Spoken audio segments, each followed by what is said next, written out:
Hey, good morning and welcome to Breakthrough Walls.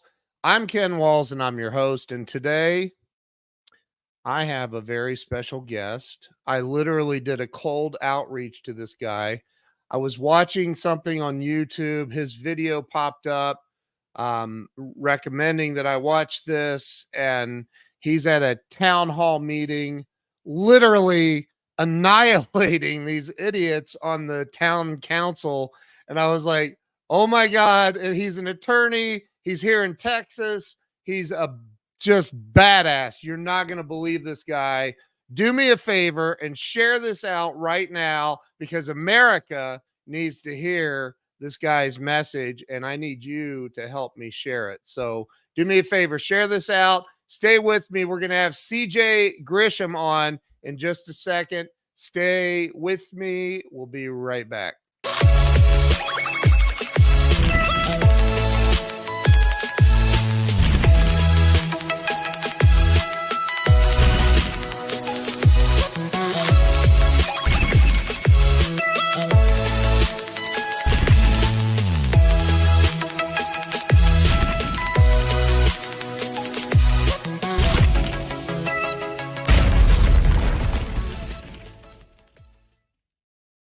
Okay, we're back. Let me bring CJ on. CJ, welcome to the show. Hey, thanks, Ken. How are you? I'm good, man. I am so happy that I reached out to you. I never do that, by the way. I always get referrals, and that's all that's ever on my show. And I'm like, I got to get this guy on my show because holy crap. So let's do this. I think you'll find I'm nothing special. Well, okay. Well, I don't know. I think that you are. I think that America needs to grow a pair, and there's too many people allowing too much crap to go on in their lives, and they're giving up their freedoms and their rights and all of that. But we'll get into that. But let's start with you. Tell everybody like kind of where you were born and raised, how it all started for you. Well, I was born Temple, Texas, so I'm a native Texan. Born actually on Texas Independence Day, March 2nd. So that makes me even more Texan, I think. The gods were aligned. But I did grow up kind of all over the place. My dad was in the Navy, and so I probably grew up mostly in between Florida and Japan. That's where we seemed to kind of bounce back and forth to. But I did spend all my summers here in Texas working on our family farm, and so I never really lost being a Texan, even though I didn't really grow up here. After high school, I graduated high school actually in Japan, where I met my wife, and went into the Army shortly after that, and spent 21 years in the Army, retired as a first sergeant, and became a gun rights activist. Back in 2013, I got falsely arrested for carrying a firearm while I was hiking with my son, helping him earn a merit badge out in the middle of nowhere. And I got arrested because a cop tried to disarm me, and I fought him over it. And so, yeah, I don't go peacefully. I really don't take people violating my rights lightly. I ended up getting they kept changing the charges on me because I wasn't breaking any laws when the officers showed up.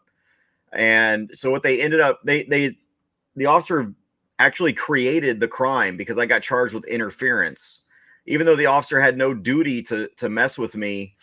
They kept changing the charges until they found something that stuck, and the only thing that would stick was a Class B misdemeanor of interference. So I got that turned me into a gun rights activist, even though I've always been into guns. And after my fourth arrest, I decided, you know what, I'm going to law school. I'm tired of this. I'm tired of fighting them in the streets. And I could tell that there was a need for more patriot and freedom-minded attorneys out there that are willing to stand up and not only defend people, but not be afraid to take on the system itself. Wow. Let's unpack that, man. That's a lot of information. So first off, thank you for your service. It's something that it's the only regret I have in life. My best friend and I were going into the army together remember the buddy system they had, and Yep. And I chose to get married instead, and he was so Good pissed choice. off. Yeah, he was not happy. But so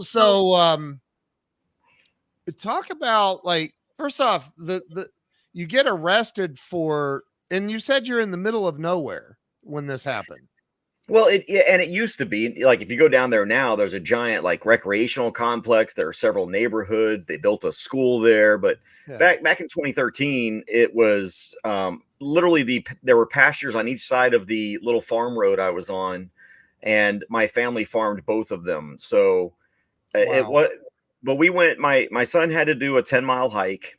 He could choose for the only badge he needed was either hiking, swimming, or bicycling, I think. And he chose hiking, and I said, okay, well, I'll tell you what, because we live out here in the country, but it's on the outskirts of Temple. And so I said, just pick a spot out here in the country. We'll just do a 10-mile, pick a big loop, and we'll just do a big 10-mile hike. And as I always do, I've got my rifle with me. And because you never know if you're going to have hogs out there, or we do have some mountain lions, but it doesn't matter. Self-defense doesn't matter what I've got out there. I could have it out there just because I want to. And that's, as a matter of fact, that's what I told the cop, because the cop stopped me and he grabbed my gun, and he's like, is there some reason why you've got this? And I said, because I can.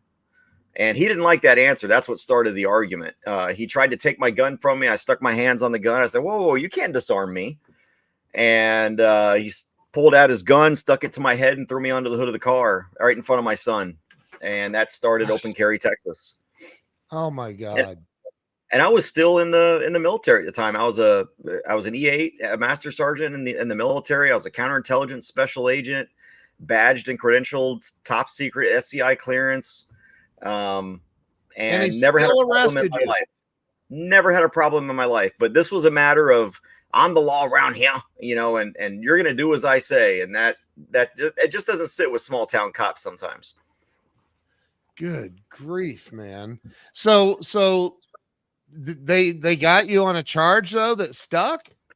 Well, they initially arrested me for resisting arrest, which sounds pretty stupid. And it is, and legally it doesn't hold water. So they tried to change that to disorderly conduct, but who am I disorderly in front of? The cows. So that didn't hold. They tried to get me to plead to all sorts of things. I mean, this got national news. I was on Hannity, I was on Tucker Carlson, and they didn't like that. And what happened was the police kept lying to the news about what happened during the arrest. And I would release little clips of the video that I took on the side of the road, showing that the police were lying to the media. Well, then my attorney comes to me and he says, hey, CJ, they're going to put a gag order on your video. And I was like, oh, really? Okay. So I released the whole video. And you can't gag something that's already out there in public. Right. And so I did that, and I started putting it all the gun groups. I said, hey, look, download this, upload it to your own pages. They're trying to hide what's going on. They've been lying. I've been calling them out on it. And so then they tried to get me to plea, like, hey, we'll dismiss this if you leave the county. And I was like, go bleep yourself. And I told my attorney, I said, you tell them specifically, my response is to go bleep themselves. Yeah.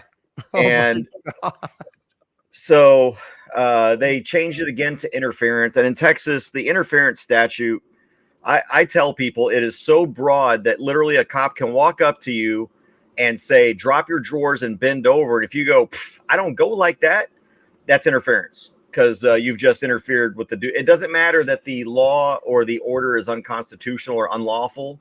You have to do apparently what the cop says. And that's something I'm trying to get fixed as well, is that the law itself says you cannot resist an unlawful arrest. I mean, think about that constitutionally, what that means. That isn't that like again, you know about I think it's a Fourth Amendment violation. Yeah. So anyway, that's how that kind of went down. And wow, we were in the middle of nowhere, just going on a hike, and that started this movement. Somebody wanted to do a protest for me in Temple, and we brought 400 armed people exactly the way I was armed to Temple to teach the Temple Police Department that this is legal. You can arrest one guy, but try arresting 400 of us. Wow. With what, 2 cops in the whole town? Oh no, they brought in the ATF, they brought in the FBI, What? the sheriff's department was in there. Man, they had snipers on rooftops and everything. And this is Texas, 2013, Temple, Texas.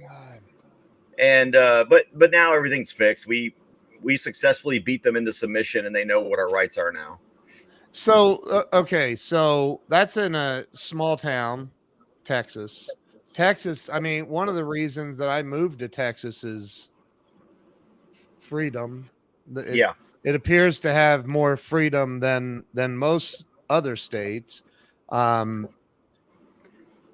We'll talk about the border thing here in a minute too, but because Texas has a border, I think everybody knows that. But so you were not an attorney at the time, right? I never even thought about being an attorney. My job was to go into corporate security. That's what I wanted to do. I wanted to protect corporate secrets, because that's what I did in the military. I protected classified information.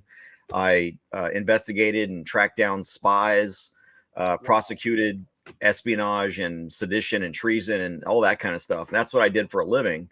And of course, the natural progression out of the military would be to go and protect proprietary secrets of companies and find out, where are the weaknesses of these companies? How can they protect their information better? And went from soldier to activist to attorney. And I think all of these things were sort of placed in front of me to get me ready for this nonsense, crazy job of the legal field. And my 13-year-old daughter says all the time, she says, when I grow up, I'm going to be a rich attorney. And I'm like, honey, there are a lot of attorneys that are not rich. Like, yes. So it takes a lot of work. But so talk about, though, like, so you decided eventually to become an attorney. When was that? Was that right after the arrest? You're like, that's it, I've had enough of this crap, I'm going to law school? That just convinced me that there's a problem in Texas with law enforcement respecting our rights, and that the Second Amendment, we weren't as Second Amendment friendly as people thought. At the time in 2013, we were one of only 6 states that did not allow you to openly carry a handgun, and people didn't know that. And so one of the things I wanted to get fixed was the fact that how odd and stupid is it that what I was doing that day on the side of the road, which was carrying my AR-15 rifle while I'm hiking out in the country, how crazy is it that I can carry that, but if you can see my handgun, I'm a criminal? And so we formed Open Carry Texas to get constitutional carry, and the word open had 2 meanings, of course, open carry and versus concealed carry, but also open. It should be open. It should be open to how I want to carry my firearm, as long as I do it peacefully and I don't threaten people with it. It is open to how I want to carry it, and what I want to carry. So it's open carry. You carry however you feel comfortable. If that's on your forehead, if it's on your hip, on your leg, it doesn't matter. So we got open carry passed the first legislative session. We got 30,000 members in about 2 years, and successfully got open carry passed. We got campus carry passed so that students could carry concealed with a license on college campuses. And then just a couple of years ago, we got the constitutional carry or unlicensed carry bill passed. And then what happened was, during that process of 10 years, I got arrested 3 more times, all for lawful carry. Yeah. And there were about, in the first 6 months, we had 24 arrests doing open carry rallies. And all of them, of course, were dismissed. And but it really showed that there was an education process that needed to happen. Wow. And we did that through activism. Well, we were doing one event. I got contacted down in Olmos Park, which is like a little suburb of San Antonio, where the police down there were constantly putting people on the ground face down at gunpoint because they were openly carrying a pistol. And so they told me about that. And I'm like, okay, I'm going to go see what's going on down here. And I called the chief and he's like, oh yeah, we know open carry is legal. I'm like, then why are you arresting these people? Or why are they're not even arresting them. They're just ordering them on the ground at gunpoint, identifying them, giving them stupid lectures, and then moving on. And so I took a group down there of veterans because I knew if they're pointing guns at people, I'm going to need veterans that understand, not to freak out when you're under duress. And we did a little open carry event down there. And within minutes of showing up, the police show up there at gunpoint, ordering one of my friends to get on the ground. And he's just like, what have I done? What crime am I committing? Get on. What's that? Are you right there with him? I came in. I was just right around the block. We were on like a little square near the police department. Okay. So I was within a minute away. As soon as I saw the police leave the station, I headed right back over to where we were staging. Wow. And so the police are ordering my buddy, and I told, as I'm walking up, I'm like, hey man, put your gun down. I talked to your chief yesterday about this, and they ignored it. And I said, well, you're going to get a lesson today. And then another police officer shows up. He pulls out his AR-15 instead of his pistol, and he's ordering us on the ground. He's ordering me to move away, but I have every right to be there. Nobody's breaking any laws. So they eventually there were probably 4 or 5 other officers, and then the chief shows up, the one I had literally talked to the day prior. And I asked him to essentially, look, chief, we talked about this. You need to get your cops under control here. And instead, he ordered someone to try and arrest me. And so I'm backing up. I've got my hands in the air, and I'm backing up from this police officer who's trying to grab me. I'm like, don't touch me. Don't touch me. I'm not breaking any laws. You have no right to touch me. And the chief tases me in the back. And I fell flat back, barely missed a curb by like just inches, cracked my head open on the concrete. I don't remember much, but everything was on video. I ended up getting charged with felony assault on a peace officer. Never touched the guy. Thankfully, I had video. Oh my because God. I'd never been charged with a felony before in my life. That was the moment I realized, going through that process, how much our justice system is messed up. And it took a few months to get all these charges dismissed. And had I not had the video, based on what they wrote in their police reports and everything, I'd probably be a convicted felon today if it was my word against theirs. Oh my God. So that's when I decided, you know what? That's it. I applied to law school, got into 2 of the schools I wanted to get into. I picked the one that was furthest away, and decided to, and we're still suing that city. As a matter of fact, in October, we had our 5th Circuit hearing on our case for qualified immunity, because the lower courts are granting them qualified immunity. And so we're challenging that. And I'm waiting any day now. They're supposed to release the Grisham versus Valenciano case and what they're going to do. But I just got tired of fighting them in the streets, and I decided I'm just going to fight them in the courts from now on. And that's what I do now.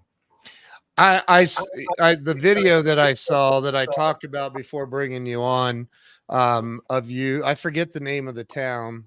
Aransas Pass. Yes, that's it. God, dude, you go off on all of them. It was unbelievable. And that big old fat police chief guy, like, Beefcake. Oh my God. It's Chief Beefcake. We call him Chief Beefcake. Yeah. Well, I was like, but you're open carrying there. Yes. Is that legal? I mean, I know I sound ignorant, but isn't it city property or something? Yeah, and a city can't prohibit in Texas. We've got preemption here. So government entities are not allowed to prohibit firearms on their property except in limited circumstances. So one of those limited circumstances is an open meeting if they post a sign that says no open carry during the open meeting. And so, excuse me, what I do is I will open carry into the meeting just to kind of make a point until they're about to call the meeting to order, because that's when it becomes an open meeting. And then I'll walk out just to kind of show how stupid this rule is. If I wanted to hurt you people, I would do it before you laid the gavel down. Oh my God.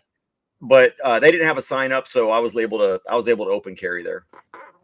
So, and you are, you've dropped a couple of F-bombs. So there's And a background to that. I know, and I want to talk about that because I think that look, my friend Darlene says I see a movie in the making. No kidding. Um, you know, you brought up a case, and I know I had seen this or heard about this somewhere else previously, but you brought up a case to them saying, no, no, no, no, you can't throw me out of here because I'm swearing. You work for me. And I Right. really feel like that somewhere along the way in this country, not just Texas, man. I mean, it's a national issue that government elected officials forget that they work for us. Right. It really is. It really is a problem. I actually brought with me, I had probably brought with me about a dozen cases that day, and I had them all listed on my sheet of paper because the reason I went out there is my client had asked me to come down there because he had gotten kicked out of the city council for calling the city manager a POS. And they have these so-called rules of decorum or whatever. And I said, well, look, that's unconstitutional. They can't do that. So I went down there to monitor, and my intent was initially just to call him out, not to do everything that I did. Right. But when I saw what they did to my client, and Jason Followell was the guy there, when I saw what they did, I'm like, okay, well, I'm going to completely change my direction a little bit, and I'm gonna use some shock techniques, and I'm gonna let them know what they can and cannot do. And so I put them on notice, really is what I wanted to do. And I specifically picked a bunch of cases that had those specific swear words in them where the court said, no, you can't prosecute this guy for saying these things. And what it looked like was just me going up there cursing and making a fool of myself. Uh-oh, did you lose me? No, I got you still. Are you there? Okay, I'm here. Yeah. I got you. And so what happened was I just decided to start reading all the case law about, and I was only going to talk about the cases. And what it ended up being, I think I said the F word 20 times in 3 minutes and a few other choice words that if I were to say would probably get this video banned, but it is on my channel. So yeah, it's up in my channel and all the funky words and everything. And they tried to kick me out for literally quoting case law, which is what I was doing. Which and for the audience that doesn't know, you're talking about Supreme Court case law. Yeah, this was Supreme Court case law. It was Fifth Circuit case law, which applies to Texas, and it was Texas case law that applies to Texas. Plus, I had cases from around the country that some of those cases referenced. So even though I might have used a like California case or something, it was a case that was referenced either in the Fifth Circuit or in the Supreme Court to prove the same point that I was proving. And so in other words, every case was relevant to Texas, whether it was a Texas case or not. And there's something going on. And I thought it was just a Texas Municipal League thing. We call it TML. Every city in Texas is a part of this Texas Municipal League, and they provide protection in case the cities get sued. They help them with their drafting their codes, and they provide model rules for this, that, and the other. And so I thought at first that this was just a Texas issue where the TML is sending out, hey, everybody adopt these rules of decorum. Well, the rules of decorum they're adopting are unconstitutional because they say, and they're all the same. This is how I figured this out. Because you go from one city council to another, someplace like Aransas Pass, which is on the coast, and Killeen, Texas, which is next to Fort Hood, right in the middle of Central Texas, and somewhere up north like Denton, all having the exact same so-called rules of decorum that say the same thing about criticizing public officials and using profanity. Sorry, there's something wrong there. And then after that video went viral, I'm getting calls and emails from around the country. And apparently there's something called like the National Municipal League or something. And I wouldn't doubt if that National Municipal League somehow falls under some United Nations program where this communism, they're trying to creep into the local level. They're really trying to undermine our constitutional principles. And quite frankly, there's no one with the balls to stand up to it and fight it head on. It just so happens I was a first sergeant, and so I'm hard-headed anyway, and I just take that and applied it to my legal career. And it doesn't pay very well, I'm sure. I think about,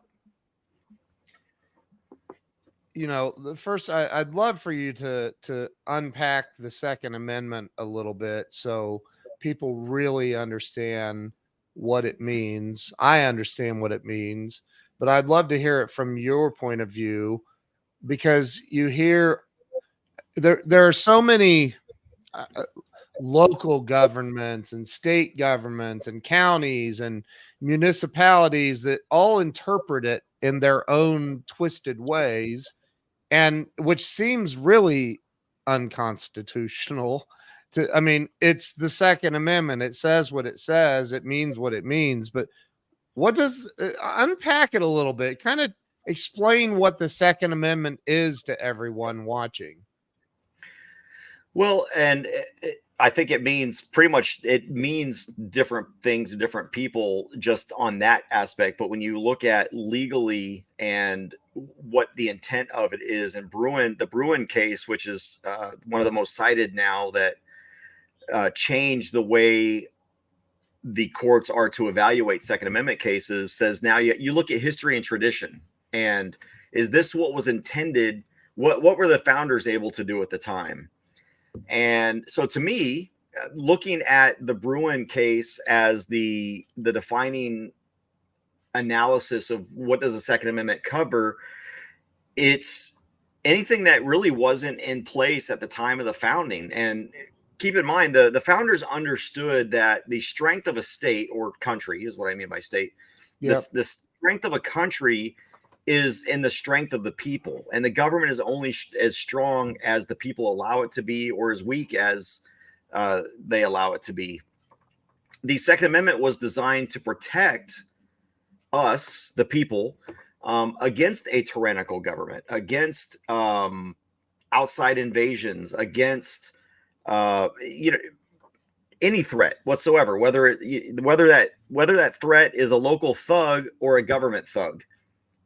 The Second Amendment is to keep the government in check, and they understood that. It's all throughout their writings that they didn't have a big trust about government. And people say today, well, we've got police today, we've got a standing army today. I'm like, well, that's all the more reason to be armed, because the founders talked about the danger of a standing army. And there's a reason why, and I don't think a lot of people realize this, when they go through the National Defense Authorization Act every 2 years, it's supposed to be every 2 years. And everyone talked about the NDAA, but that's actually a constitutional thing, because the Constitution only allows a standing army for up to 2 years. So it has to be reauthorized every 2 years. The problem is they use the NDAA to further violate our rights. By making the military more powerful, making the government more powerful, and making you and I weaker in any way possible. So the Second Amendment has two clauses. The first, of course, is it's two rights. It's like the First Amendment has more than one right. It's more than just the freedom of speech, freedom of religion. Right. The Second Amendment has two specific rights. The first one is the right to form a militia. And that is in defense of self and others, and really in defense of the state. Our founders, when they created the federal government, understanding that there were 13 individual free states. Right. And that those 13 individual free states were to retain and have all of their powers that they have, but that the federal government was going to help protect each of the states by sort of coordinating their defense and all that. And so the purpose of the federal government from its founding was to protect rights, states' rights, individual rights. We've lost that because now we've got we've got all these agencies now, these unconstitutional agencies. We got all these police forces everywhere. Where you're sitting right now, probably, I don't know where you're at, but there's probably North Texas. Okay, so there's probably 5 or 6 different police departments that have authority over you right now. You've got the sheriffs, you got the constables, you got whatever local police department you have. You probably have a school district police department. You probably have a college district police department. You've got the ATF, you got the FBI, you got the IRS.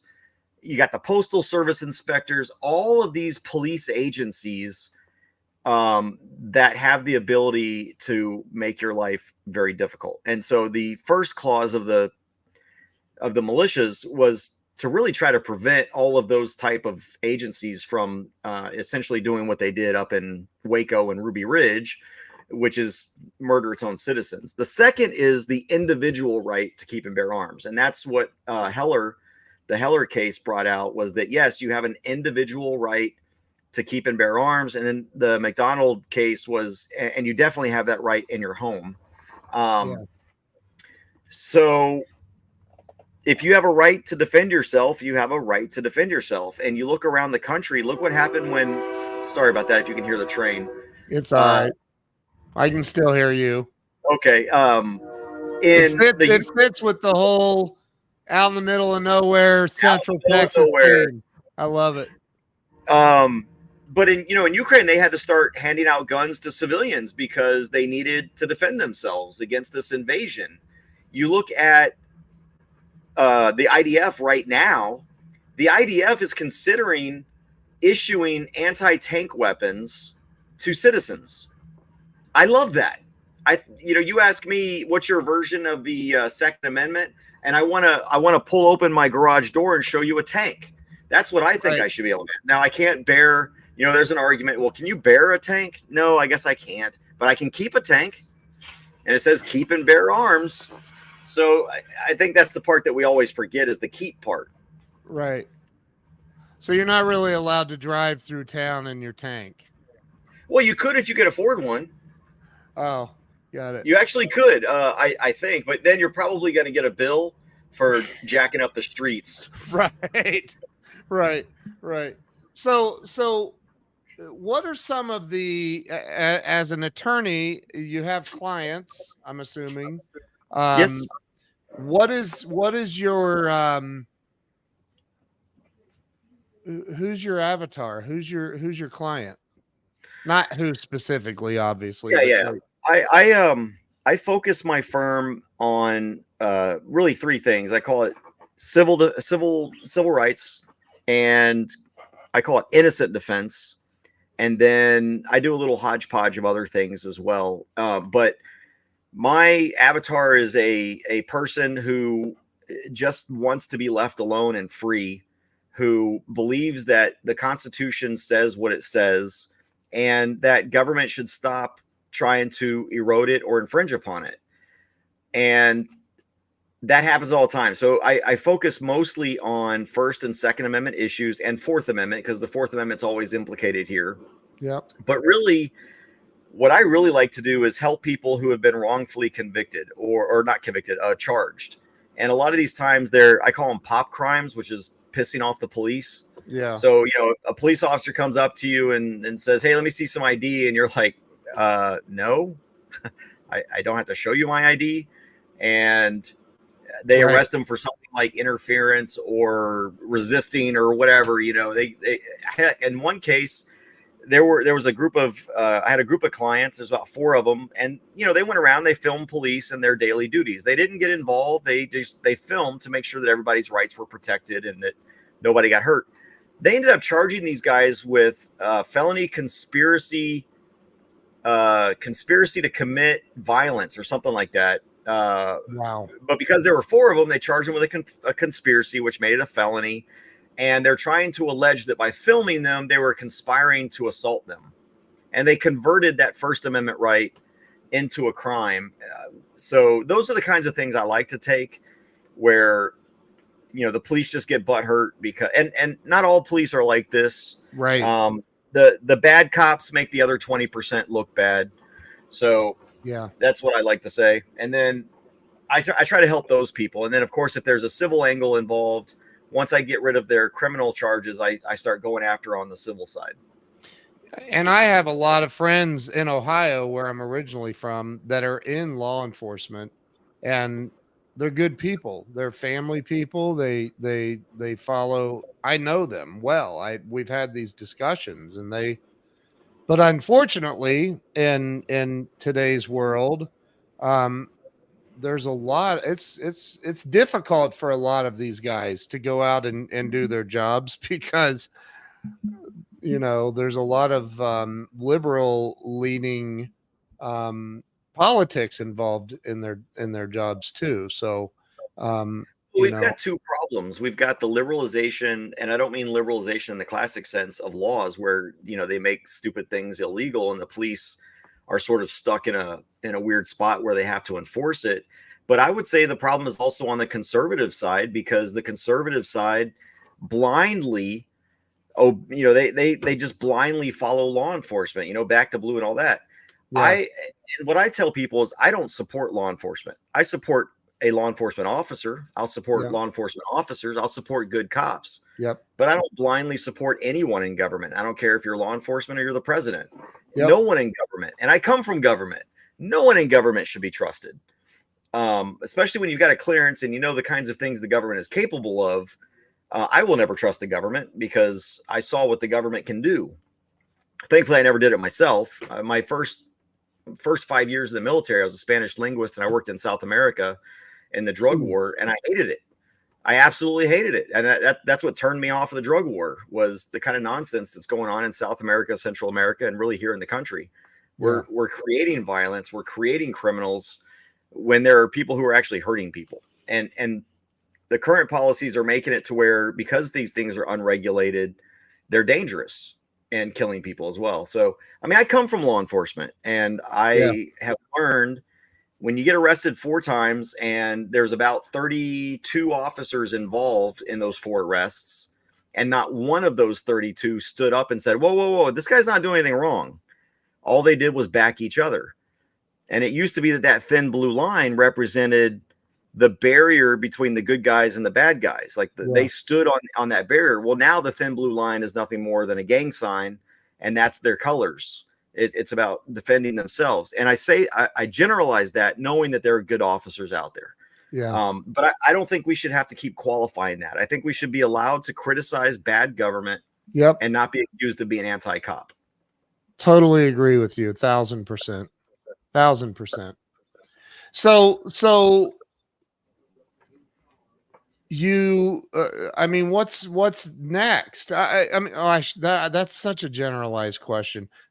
Look, we have a serious problem going on right now in this country. There's a lot of it happening on the Texas border. Although I've seen some videos showing open gates a half a mile from the whole staging area, whatever. Is that true? Do you think that they just have open areas and they're still letting it's absolutely true. It's absolutely 100% true. I've gone down there on the border many times, and we go down there with our group, and we go down there heavily armed with body armor and everything, so we're not stupid. Right. And we've been walking the trail. You see women's undergarments strewn out underneath giant trees, so those are like rape trees, or at least places where, because why else would there be just women's panty clothes here? And as we're walking back, at one point there's a place where the fence ends, and it's nothing. You can just walk around it. And we caught, as we're walking around kind of the bend to where this opening is, there's a bunch of guys that were crossing over. They see us with our guns and immediately run back over to Mexico. Wow. It's pervasive everywhere. And all we're doing, we're playing whack-a-mole right now. And I've been very critical of Greg Abbott because he talks a big game. Everyone thinks Greg Abbott's doing this great thing, but we've still got all these openings. And I understand Shelby Park is where a lot of these people are coming across because there's a boat ramp there. It's easy to cross. But you go a mile down the road and it's nothing, or it's just like a barbed wire fence you can walk through. And not only that, but if you're so anti-immigration, why are you shipping these people deeper into the United States instead of back to their countries? If you're going to put them in a bus, take them to the border checkpoint, drop them off, and make sure they cross over. Or don't let them cross to begin with. And yet we've got a governor who, I mean, I know he's doing more than other states, but he's definitely doing more in the federal government. But the answer is not to, if you oppose illegal immigration, sending it to liberal cities. It's great. We made a point, and the point was made. Now even they are upset about this because they realize what their own policies are doing, and they're starting to get upset. But you're contributing to the problem. There are people getting on planes. They don't even have to use identity. You and I, if we got on a plane, I'm pretty much always put into secondary whenever I fly. So I don't fly anywhere. Yeah. But yet these illegals, they don't have to even show ID or anything. They put these guys on flights and move them across wherever they're going to put them. And I just think that it's about time that we start treating Americans better than foreigners. Oh, I lost your volume.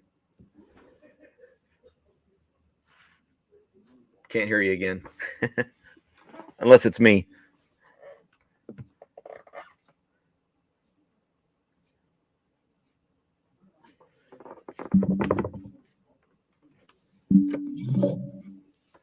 Let me make sure that Now. There we go. Now I got you. I think the once we started talking liberal stuff, they decided to mess with us. I agree about the send them. We got to send them back. I was having a conversation at an airport with a couple of pilots. I won't even mention the airline, but they were sitting there getting ready to take a jump flight or whatever they call it. And I was having a conversation, and they said that the airline that they work for, their primary job is there's like 16 flights a day going out of, I believe, San Antonio or somewhere down in southern Texas, taking illegals back to various spots. I don't know how true it is, but these two guys were just regular guys that are definitely Second Amendment supporters. So I don't know. There's a lot of that's the thing, man. Especially with, I mean, I grew up in the 80s, 70s and 80s. You didn't hear about this stuff back then. Like, I grew up in the 80s, 70s, 80s. Can you hear me okay? Yeah, I'm sorry. I had a little feedback for a second. I think my sound went on when yours came off. Oh, okay. So anyway, I don't know. I think that there's just, it's way different today, and you don't know what to believe with social media and the psyops going on. I do believe there are psyops going on that have been going on for a while. Well, and not only that, but we have tools at our disposal. If Greg Abbott really wanted to enforce the border, our Constitution provides for a state militia and a state guard. And the Biden administration has, and by the way, actually, and the Biden administration has done everything to undermine every effort that we have. Even talking about, because the state is using the National Guard to protect our border, he's talking about nationalizing or federalizing the National Guard. So essentially we don't have access to them. Well, that's okay. We've got a state guard, and we've got the unorganized militia and the organized militia, which Abbott can call into session or call into service at any given time. I talk to people all the time. I've made myself very available that, look, Governor, if you call up the militia, I will serve as a first sergeant and lead a company in any way we possibly can and protect our border. The Texans want to do that. The problem is you show up and you've got to fight federal agents. You've got to fight your own, police forces who think that they're the only ones that have any authority. But it goes back to what I said earlier. When the states created the federal government, they did not surrender their sovereignty or their authority. And what people don't realize is government gets its authority from the people. Government can't do anything that because if you're going to give someone, if you're going to delegate, like, for example, do you have children? Yeah. Yep. I mean, so if you as a father delegate to your child okay, you are the person that's responsible for mowing the lawn. That doesn't mean that you no longer have the responsibility to take care of that lawn. You have just given that to your son. And if your son doesn't mow the lawn, at some point you're gonna have to do it yourself, or your daughter. I don't want to be sexist. Right. But I have two whoever's daughters. so but let's say this: can you give your son authority to go mow your neighbor's lawn? No, because you don't have that authority. And so anything that the government does, the people and the states respectively retain those rights. This idea that just because we have a police force, we're not allowed to police is absolutely false. Because if we don't have that authority to protect our own neighborhoods and enforce our own laws, then how did we give that authority to the police? We didn't. And if we gave that authority to the police, which the Texas Constitution says that we did, then we retain that authority. And the reason we've created government is to handle issues we can't handle full time. So because we can't do that full time, we've created government to do things for us full time that we're not able to because we're focused on our own lives. Right. We don't have time to patrol the streets, and make sure that our fellow citizens are safe. So we hire somebody to do that for us. I don't have time to mow my lawn, so I hire somebody to mow the lawn for me. It's the exact same thing. And we vote to decide on who we think is going to be the best person to do the job we're assigning to them. Right. And that's where I watch some of these things. I see some of these things. I don't watch television. I talk about not trusting. I don't trust a single thing coming out of the news on television. But I think about the people that just roll over. I mean, there are people who've been through the same thing you went through and just accepted it as their fate and didn't fight back. Probably the biggest percentage, I would say, didn't fight back. Well, and the reason for that is it's expensive. When we fought our case, my first case, the one I was just walking down the road minding my own business. Yeah.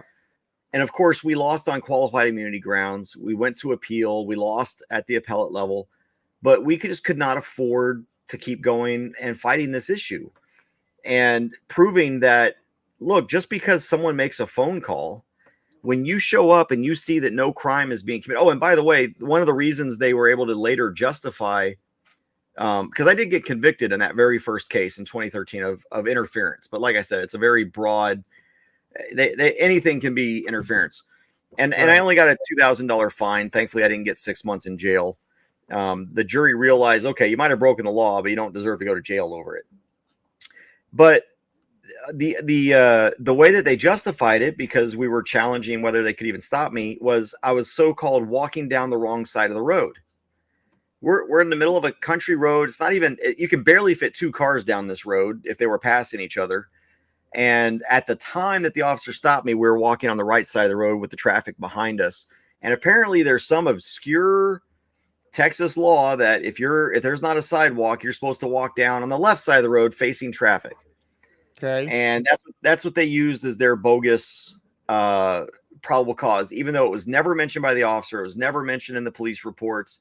It wasn't mentioned until we filed our motion to suppress because there was no crime being committed, that they brought up this goofy idea. And so, we wanted to fight that and say, this is not, first of all, we're in the middle of nowhere. And second of all, that's not what they stopped us for. Nowhere, anywhere did the cop ever mention walking down the wrong side of the road, or even what side of the road I was walking down altogether at all. So we just couldn't afford to keep fighting that. And we ended up eventually having to drop it. So that's really the problem. I think a lot of people want to fight back, but they can't afford to. And that's where I come in. I'm not doing this to get rich. I do this because people need to be able to afford an attorney that will fight for them. And unfortunately, too many defense attorneys are what I call plea attorneys. They want to take your case, take your money, get your plea, move on to the next guy, take his case, take his money, move on to a plea. Yeah. And these are innocent people whose lives are affected.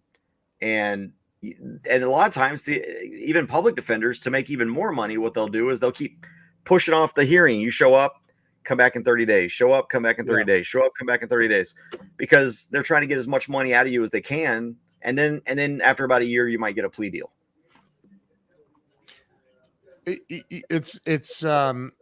I can tell that you genuinely care. Like you genuinely, most don't. I know a lot of attorneys too, and I mean a lot. And I, I mean, it seems to me that you really genuinely care about people and the Constitution. And that's I got to bring up a comment. I want to get your opinion on this. RAS Illusion says, "Here's another power we have as people. We can scrap the entire Constitution, all case law, all automatic spending, all federal government agents unfunded, if we want to." Is that true? Well, if we wanted to, but the people don't really have that will. And I would say I'm not a no government guy. I'm not a anarcho-capitalist or anything like that. I do believe in very limited government. Yes. Because, as I said, I don't have time to go around it and make sure that people are prosecuted who break into someone's house or who steal or who kill or who injure others. And I fully believe that really the only true crime should be a crime where the rights of someone else have been violated. I believe I have the right to do anything I want to do with my body, with my life, as long as I don't interfere with that same right of someone else. It's that non-aggression principle that us little L libertarians have, that, look, just mind your own business, leave people alone. But when someone does do that, when someone does use their autonomy to invade the space or the rights of another person, well, I don't have the time. And really, in many cases, a lot of us don't have the ability or the knowledge to enforce the consequences of invading those rights. So I believe in a very, very limited government. And unfortunately, we don't have that. The Constitution initially was great. The problem with it now is when the Bill of Rights was being debated, one of the worries of our founders was, hey, look, if we do this is why the anti-federalists were kind of against it or demanded it, was if we do this Bill of Rights, well, then government is just going to assume that these are all the rights we have.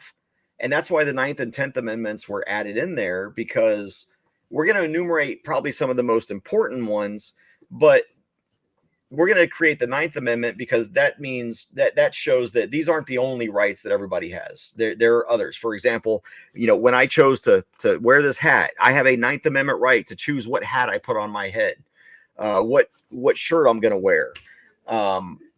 Those are rights that I have. Just if I want to walk backwards down the street, I can walk backwards down the street because the 9th Amendment protects government from saying, no, you need to walk forward or sideways. When you need to breathe so many breaths or whatever. And I think the 9th Amendment, this is what I really want to do with my law firm, is really, there's no case law on the 9th Amendment right now. And what's interesting is, and this isn't what I believe, I'm 100% pro-life, probably militantly so pro-life. But let's just say there is a right to abortion. Guess where that would be? It would be under the 9th Amendment. These rights that everyone's arguing, they're arguing the wrong things. And but I don't think there's a right to kill your child, because now you're affecting the life of someone else. But anyway, we won't get into all that. The fact of the matter is, we've got to get back to defending, and the Constitution is important. This is the point I was trying to make. I don't want to get rid of the Constitution because, as written, it's supposed to do great things. It protects the government. If you abolish the Second Amendment, that doesn't affect my right to keep and bear arms. It just makes it easier for the government to die trying to infringe upon them. And the Second Amendment is there to protect the government from us. That's the point. And what I mean by that is, if you violate us, we've got the Second Amendment to defend ourselves with. And so it doesn't give us any rights. We don't have the right to free speech because of the Constitution. The right to free speech is protected from government because of the Constitution. The right to religion is protected from the government because of the Constitution. The right to assemble, the right to a free press. And by the way, a free press doesn't just mean ABC, NBC, CNN, Fox News. It means you and I pulling out a camera and recording what our government officials are doing in public, because that's important that the people understand what their elected officials are doing. That's why I was recording when I went to that city council meeting and laid the F on them. Which is a beautiful video. Everybody should go to your YouTube channel and check it out, because it's powerful. And I just think that how many other that you're aware of, how many other attorneys, people that are licensed attorneys, are there in this country doing the same thing you're doing? I don't think there's any doing what I'm doing. It doesn't make me special. It just makes me dumb, because I risk my license every day. Because I'm not your average attorney. And there's this idea, I think, in the legal field, because I hear it all the time. Oh, you make the legal field look bad. Why? Because I've got very forceful opinions about things. Right. Since when did attorneys we were not allowed to fight for our constitutional rights in ways that made people cringe? When did I, just because I became an attorney, lose my right to speak my mind? Why can't I speak my mind? I understand that when I'm in court, that there's decorum rules and there are ethical rules that I have to follow, and there are ethical rules I've got to abide by in order to defend my clients. But since when do I have to wear a suit and tie to work every day to be a good attorney? Since when do I have to say please and mother may I when I want government to do the right thing? Right. And there are just some government officials that I can go to a city council and I can say, please don't do this. And they'll look at it and go, you know what? He's right. We're not going to do that. But there are some government officials that I have to go there and I say, look, you effing effers, don't do this, or I'm going to be up your effing a-hole, and that's the only thing that gets their attention. Right. I love that, man. You really, and he really does do that. He's not playing.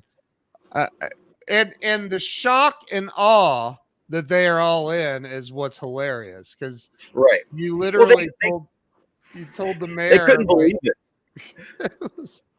I didn't hear this at the time, but when I was down there in Aransas Pass and I was going through my litany of words that I can say and they can't do anything about it, I heard on the microphone one of the city council women. She's like, "Oh, heaven mercy," and I was like, "Oh, okay. I guess she didn't like that word." And the problem is that the fallout from that is people are missing the point. Yeah. Oh, CJ, you shouldn't be so uncivil and you shouldn't use such profanity, and that's not very professional on your point. I'm like, whoa, stop. You know what's really unprofessional? Violating people's First Amendment rights, forgetting that you work for these people, that you think you can't be criticized. Get off your high horse. Yeah. Maybe one of the things we need to do is pass a law in this country where if you're on a city council, your dais can't be above the people. I think instead of having raised daises for these city councils, we need to put them in a pit so they realize that we're above them, not the other way around. They get this high and mighty attitude sitting up there on their little platforms. Yeah, dude, you're so right. Sorry, I just called you dude. But no, I'm a dude. I'm good. You seem like a dude. No, I mean, like, oh God. I mean, I could go down so many. There, like the mask mandates. I remember I was speaking at a conference here in Dallas. I lived in Ohio, and I didn't wear a mask. I like to breathe, and so I wouldn't fly because of all that BS, and so I drove to Texas to speak at this event from Ohio, 16 and a half hour drive. I stop. I'm going through Illinois, unfortunately, and I stop to use the bathroom at a gas station, and this girl's like screaming at me, waving a mask at me. Sir, you've got to wear a mask. I'm like, nope, you do. And I kept walking. And anyway, I just think about all of the insanity, because there was no law passed saying you have to wear a mask. There was no, and a mandate's not a law. I mean, and people just did it.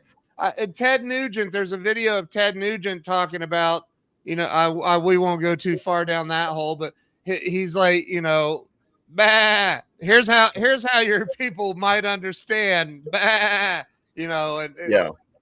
it blows my mind, man, that people just give up their rights, give it all up Well, and and CNN. I mentioned there aren't any attorneys doing what I do, and that's true. They're not going to city councils and kind of raising the kind of hell that I am. But there actually are a bunch of patriot attorneys out there. You got Paul Davis here in Texas, Brandon Grable here in Texas. You got Eric Friday out in Florida, John Pierce in Tennessee. I mean, they're out there, and we're slowly there's an association called Frontline Attorneys that's starting to sort of pick up and find people like us who are willing to take that stand. And here's the thing. I don't do this to protect my license. I am not beholden. I have rules that I will follow. I have ethical rules I'll follow. I will always follow the law. I will do what I'm required to do ethically, but I'm not going to not do something because I'm worried about my license. And it's funny that the leftists love to go after me, and I've had complaints filed against me for calling people communists. I've had the bar say, "Hey, we got a complaint against you, but it's unfounded, but we're required to let you know." And all these people trying to get rid of my license and get me unlicensed. I'm sorry, but I really need to tell you, if you take away my license, I'm more dangerous because I still have the knowledge, but now I don't have the tethers. the cuffs. I don't have so right. I'm actually more tame having a license than not having a license. So the left should probably think about that before they decide to try and take away my license. But I try to help people. Actually, I do. I help people who are being wronged. And almost every case I take is what I call low bono. It's much less than what any other attorney charges, because otherwise they wouldn't be able to afford justice. Right. And it feels good when you only get $1,000, but you're able to get a felony out from over someone's head. And when you're charged with a felony, you lose your right to keep and bear arms. You lose your right to vote. You can't get any loans. You can't go to school. I mean, there's so much you can't do just because someone accused you of a felonious act. And so it feels good to be able to get rid of those charges for people. CJ, we've gone over, and that's okay. It's my show and it's the internet, but I could talk to you all freaking day long. You're in my opinion, you're a true American hero, and I know you don't feel that way, but dude, what you're doing to help people and fight for our freaking rights, man. It kills me to see so many people just give up their rights and roll over and take it. And it's like, what are you doing? Like, this is a free country. We still have a constitutional republic, and people need to understand that. And it's guys like you that are out there making this shit happen, man. It's amazing. The problem is we don't teach civics anymore. We don't teach government anymore. And that's all by plan. Yes. And we've got generations of people now who, when you go to a city council meeting and you say what I said, I'm the problem, not the problem I was addressing. You should just be nice to these people. I'm sorry, but should we have been nice to Hitler too? Right. I mean, at what point do tyrants deserve respect? Zero. And whether it's a micro tyranny or a macro tyranny, tyranny should not exist, and it should be opposed at every level. And people say, "Oh, CJ, you need to pick your battles." I do pick my battles. And my battle I pick is between right and wrong, not levels of wrong. If it's wrong, it's wrong. You let the little things slide, they're going to do bigger things. And next thing you know, we're getting rounded up again because we're Japanese and going to war with Japan or something. We can't allow our history to repeat itself. The only way we're going to prevent that is by taking a stand. Wow. Okay, so where does everybody go to follow you? And do you accept donations to your cause?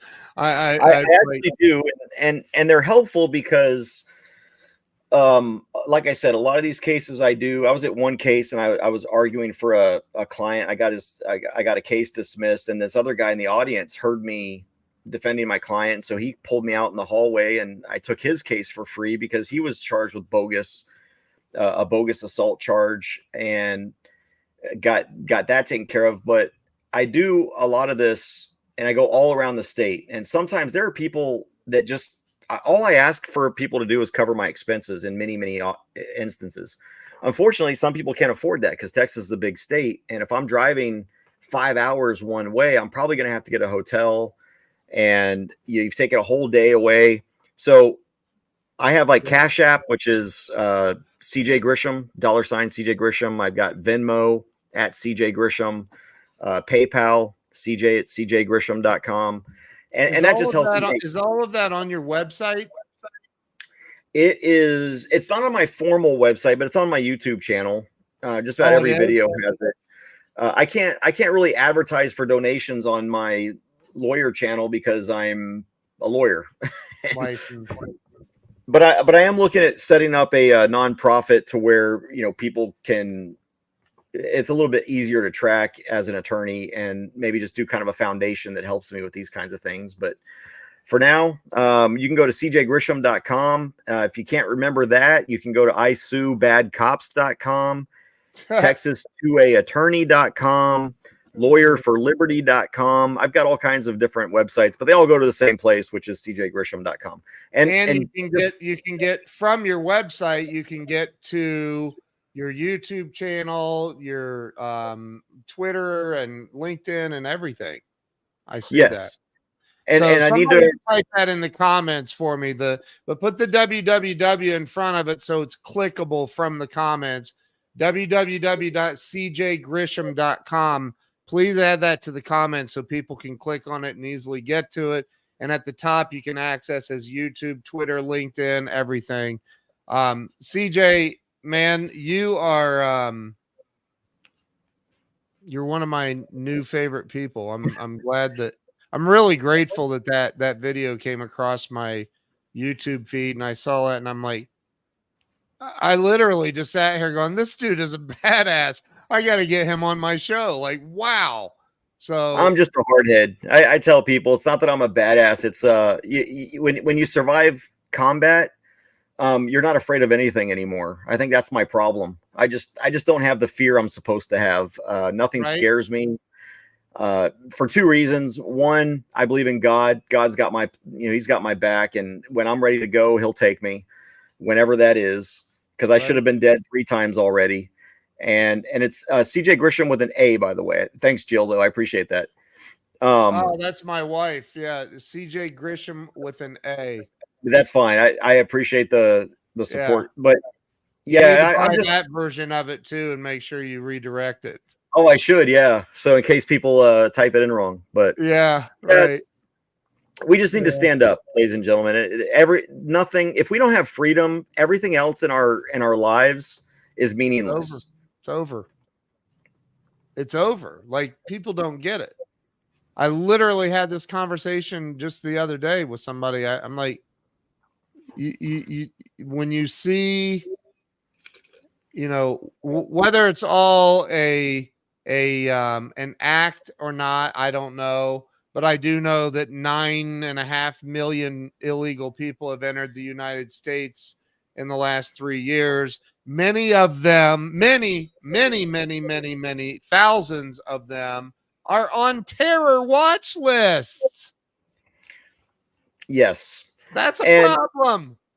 That is a problem, but I also want to kind of preface that with, I'm probably on a terrorist watch list. So don't trust when the government tells you somebody's on a terrorist watch list, because one of these days you and I are going to be terrorists. That's what they're going to label us as. God. Wow. CJ, you're awesome, dude. You're awesome. Everybody that's been watching, that's on here, my buddy Nick's on here, please share this out.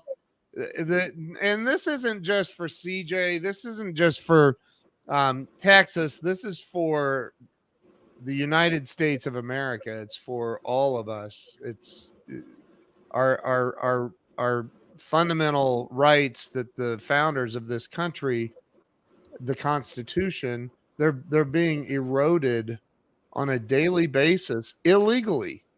Yeah. Illegally. And not only our rights, but the powers under Articles 1 and 2 that the government have been exceeded. I mean, the Constitution, it doesn't need to be scrapped. It needs to be read. Right.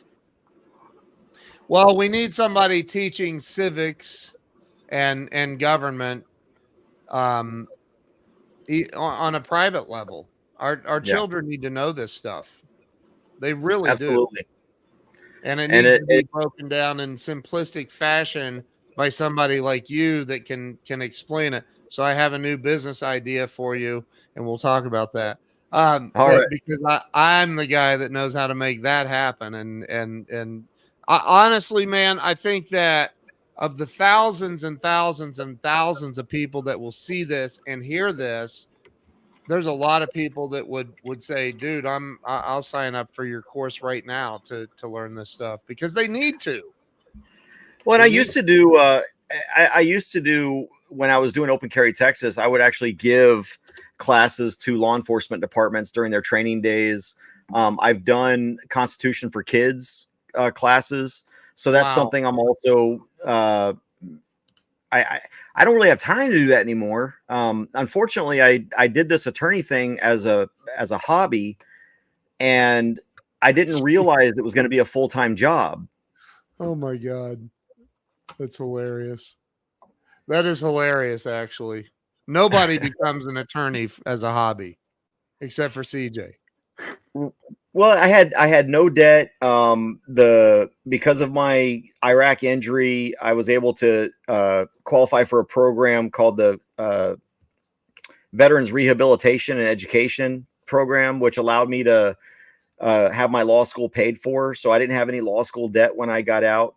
So I can afford, unlike most attorneys, to really take the cheap cases or the no cases or the cases that nobody else wants. Because I did just do this. I literally did just, now if I had paid $200,000 for an education like my classmates did, I probably would want this as a full-time job, but it's become a full-time job one way or the other. And unfortunately, I just had to get hurt in order to get that education. Otherwise, I probably wouldn't have. Well, I'm sorry that you had to go through that, but you know, everything works out the way it's supposed to, I guess. And everybody watching, please go follow CJ. Go over to CJ Grisham with an AM at the end, Grisham, cjgrisham.com. Go to his YouTube channel. All of his donation links are in there. Make sure you go donate to this guy, help him out, help him fund what he's doing to fight for the rights of everybody in America, quite frankly. So, and CJ, I'm only licensed in Texas, just so everybody knows.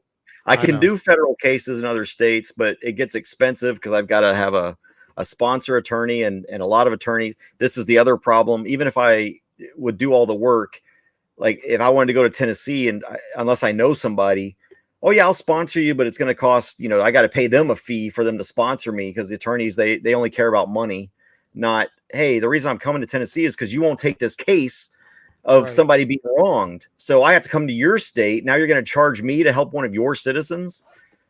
Go pound sand. We need more patriots to go to law school. Amen.